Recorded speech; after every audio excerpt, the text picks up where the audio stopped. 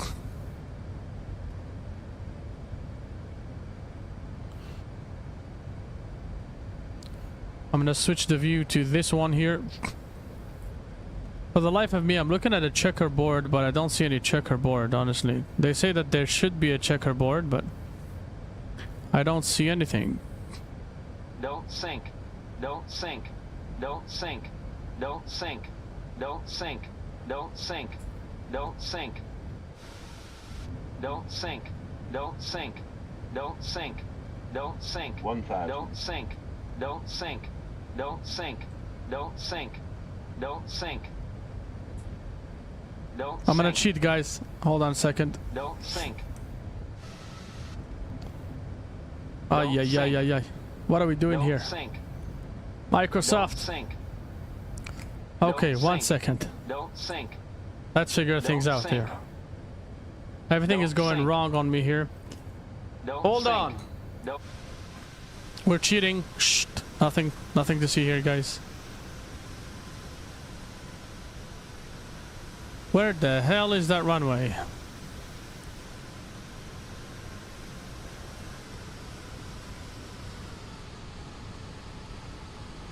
I really want to know where that runway is, because it is hidden like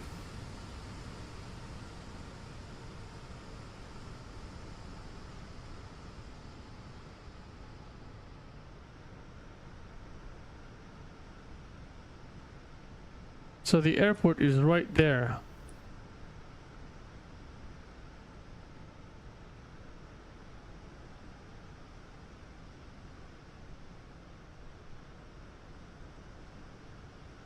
I wouldn't know how to land here.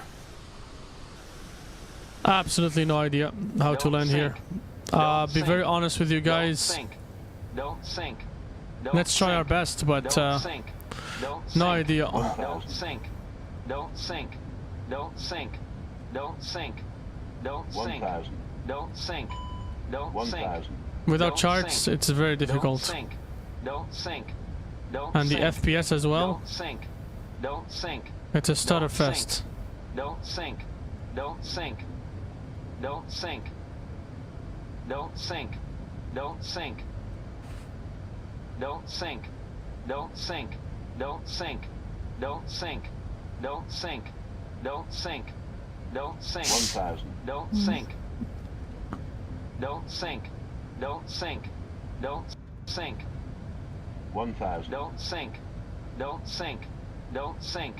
Don't sink. Oh yeah, the approach is Don't absolutely sink. unstable, man. Again, 1,000. it's my first time. Don't I sink. got a Don't photogrammetry sink. mod that Don't sink.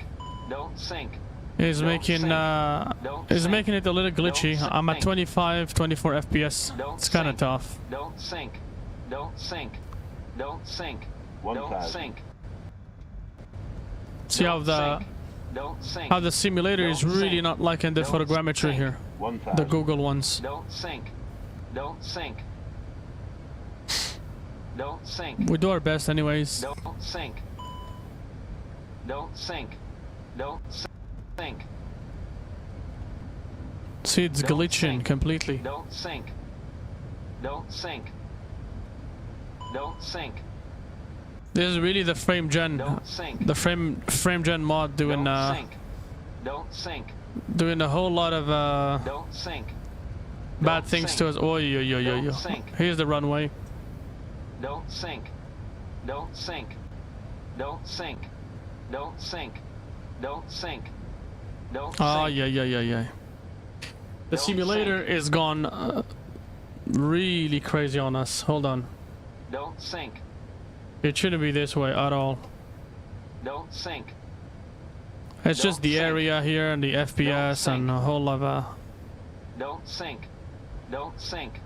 okay. Don't sink. Don't sink. Don't sink. Let's try to Don't land sink. it Don't anyways. sink.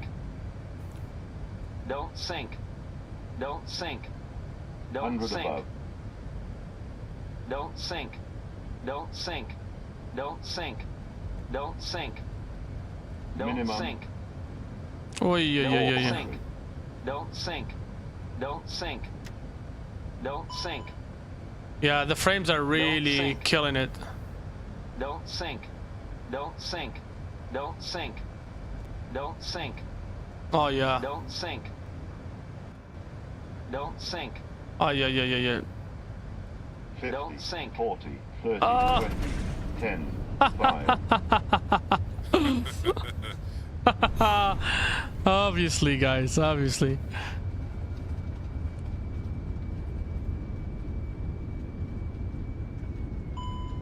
Ladies and gents, welcome to Saitek, the airport that no longer exists. We tried to make it exist today, but I think we're gonna keep it where it is, huh? No? I think we should keep Saitek where it is. We shouldn't worry too much about reviving that airport.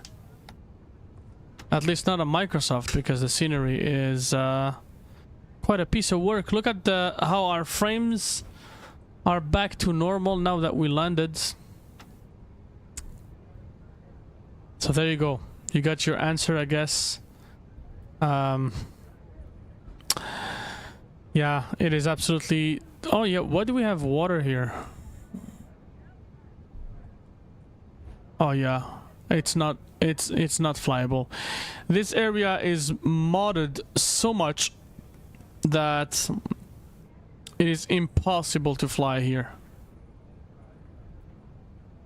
Impossible. Look at the buildings and whatnot. The guy that made a video that sort of influenced me into trying to make this landing here. He has a 4090 and I'm on a 4070 Ti Super. Anyways, listen guys, it's alright. Retried, but just from the fear of making sure the simulator doesn't just crash on us randomly, we are gonna call it a day. Give me one little second here. I'm trying to look for something here.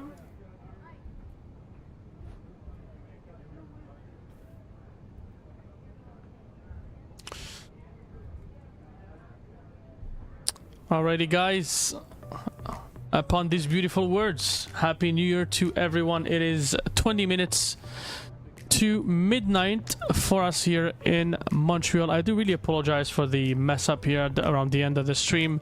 It wasn't meant to be, but hey, the good news is we're leaving 2024 behind us onto a brand new year full of new surprises, full of new challenges. Obviously this is not going to be the last time for us to try to land here at Saitek. We will try it again with much less sceneries, because this is just driving our simulator crazy. But Happy New Year's to every single one of you guys joining the channel and beyond. Happy New Year to all the people from the United States of America, from Canada, all the people living in North America, South America, same time zone, within the 5 hours time zone here in our area, eastbound and westbound. I do really appreciate you guys from Europe joining us at the very early beginning of this stream. Obviously we had a very good flight overall, but yeah, our simulator capacity wasn't very good enough for us to have a precise landing. Obviously everything has been recorded. You can see that it's been laggy as hell. Alrighty, upon these beautiful words, my friends, I'm gonna let you go. Get a good sleep, okay? And we'll see you back tomorrow, hopefully. Tomorrow around the evening, we'll do another stream. Somewhere else in the world, we're gonna be kicking off a new stream for 2025. My goodness me. Wish you all the best, my friends. Thank you so very much for supporting this channel today and every day. One more time, Airbus guy, thank you so very much for your donation. Thank you, my friend. I do really appreciate the donation. Thank you, thank you, thank you. And upon these beautiful words, I'm gonna go get some sleep. Before that, I gotta tell my wife Happy New Year and my little son. So I'll let you go, guys. See ya. Peace. Happy New Year.